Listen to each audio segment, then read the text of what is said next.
Assalamualaikum warahmatullahi wabarakatuh. Alhamdulillahirrabbilalamin. Wassalatu wassalamu ala asrofil mursalin wa ala alihi wa sahbihi ajma'in. La hawla wa la quwwata illa billahil aliyyil azim. Amma ba'du.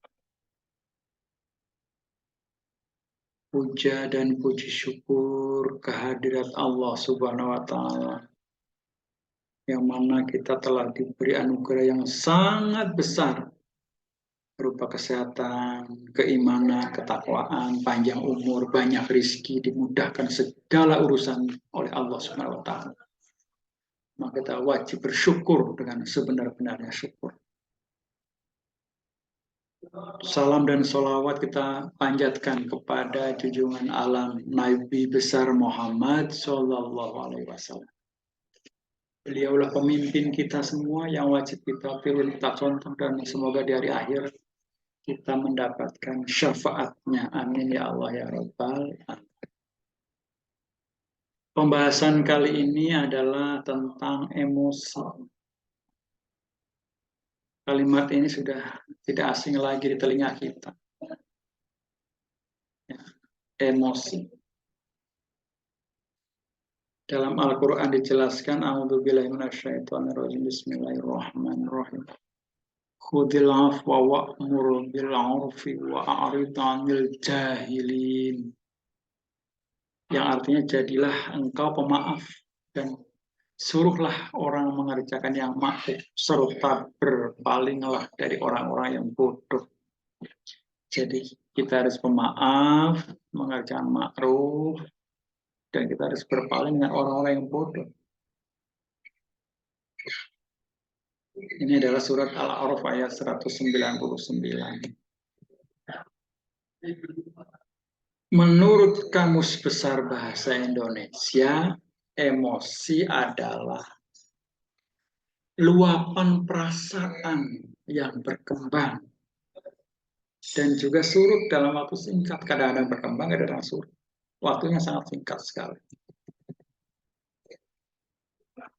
Kita belajar dari keteladanan Nabi Yusuf alaihissalam yang begitu penyabar, bisa menahan marah, emosi, walaupun saudaranya jahat, sangat jahat. Ada 8 dosa saudara Nabi Yusuf alaihissalam, sehingga Nabi Yusuf terancam jiwanya. Dosa yang pertama adalah bersekongkol merencanakan pembuangan Nabi Yusuf alaihissalam yang dilakukan oleh saudaranya. Yang kedua, ketika menunjukkan rasa cinta kepada Nabi Yusuf alaihissalam di hadapan sang ayah. Padahal sebetulnya mereka sangat membenci. Sebenarnya dia benci, tapi di hadapan ayahnya seolah-olah cinta kepada Nabi Yusuf alaihissalam. Ketiga, ketika membawa Nabi Yusuf alaihissalam dan mengatakan akan menjaganya, sementara niat sungguhnya adalah untuk menumpahkan darah, ingin membunuh Nabi Yusuf alaihissalam.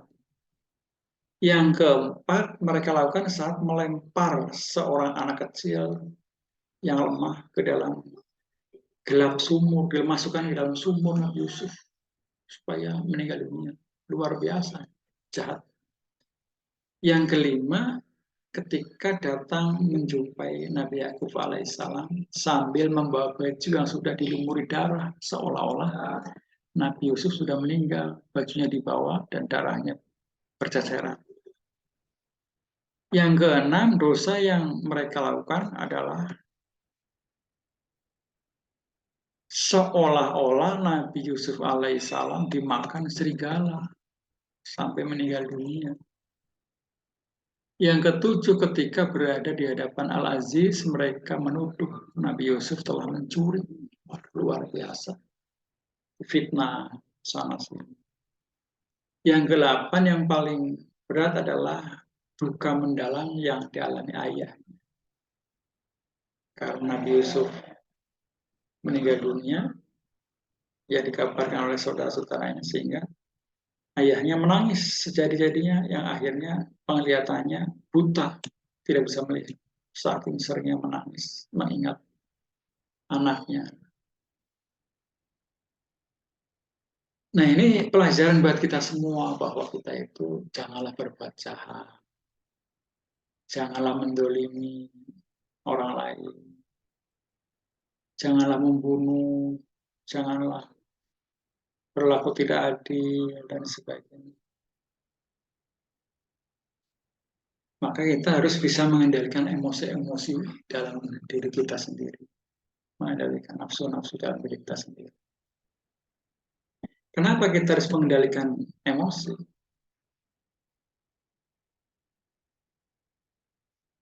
Ya karena kita itu hamba Allah yang taat pada Allah, sehingga kita itu bersih hatinya.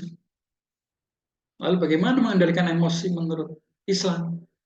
Pertama adalah memahami pentingnya menahan emosi. Penting itu, sebab kalau tidak bisa menahan, akan terjadilah perpecahan, perselisihan, perkelahian, pembunuhan, dan sebagainya. Dan itu sudah terjadi. Yang kedua, selalu dekat dengan Allah Subhanahu wa Ta'ala.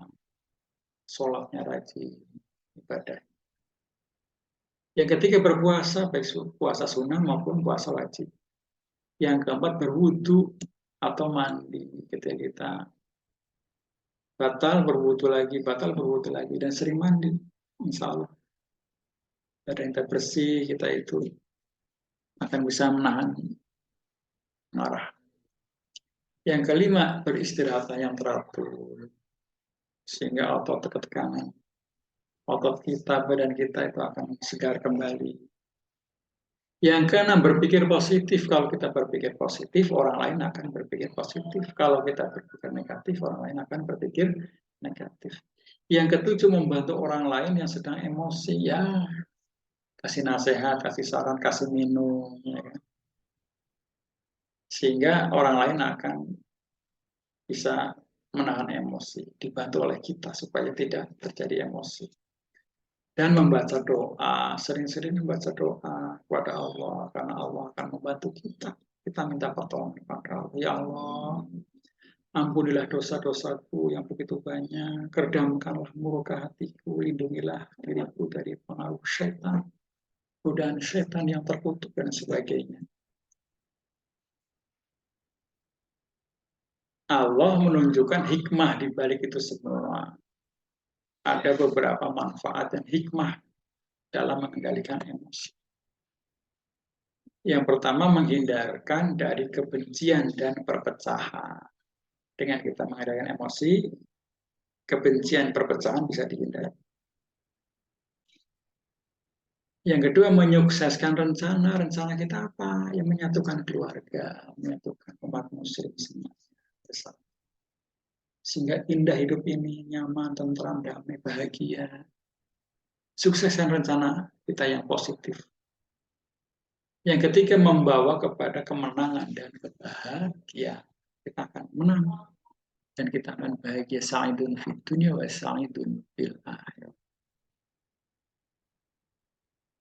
Dalam Al-Baqarah ayat 153, Allah menjelaskan, Bismillahirrahmanirrahim, ya ayyuhalladzina amanu sta'inu bis-sabri was-shalah, innallaha ma'as sabirin.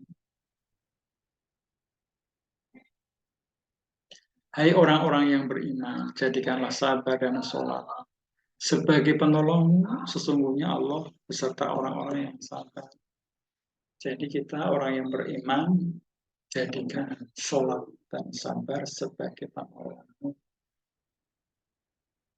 Maka Allah akan beserta orang-orang yang sabar. Ketika seorang laki-laki datang kepada Rasul, lalu berkata, berikan aku nasihat Rasul. Maka Rasul bersabda, jangan marah. Laki itu mengulangi permintaannya berapa kali, tetapi beliau tetap menjawab, jangan marah. Nah, ini nasihat Rasul supaya kita jangan marah, jangan marah, jangan marah. Maka pentingnya kita itu untuk menahan marah, sehingga emosi-emosi kita itu bisa diredam oleh kita sendiri, sehingga tujuan kita yang mulia menyatukan, ya, menolong orang, kebersamaan, saling menghargai, mencintai itu akan tercapai. Kita dengarkan beberapa kalimat-kalimat hikmah yang baik, sehingga paling tidak kita itu bisa termotivasi untuk berbuat baik, tidak emosi, tidak marah-marah, sehingga kita bisa menahan diri dan kita itu benar-benar menjadi orang yang dicintai oleh Allah Subhanahu wa Ta'ala.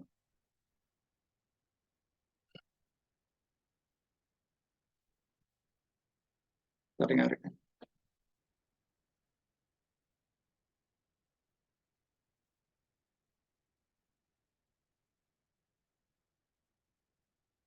Aku tak mengerti mengapa mereka menyebutku patah hati. Rasanya seperti setiap bagian dari ragaku patah semua. Kebahagiaan karena cinta berlangsung sekejap saja. Kekecewaan karena cinta berlangsung selamanya. Kuharap aku bisa menyakitimu seperti caramu menyakitiku. Tapi aku tahu jika aku memiliki kesempatan, aku tidak akan melakukannya.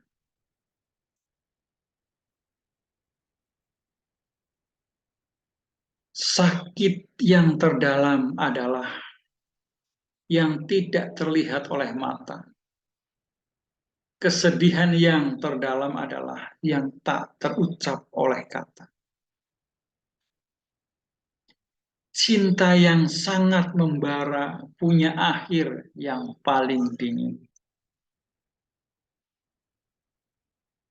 Tusukan di tubuh bisa disembuhkan, tetapi menyakiti hati menimbulkan luka yang berlangsung seumur hidup. Terkadang aku ingin jadi anak kecil lagi. Lutut yang terluka lebih mudah disembuhkan daripada hati yang tersakiti.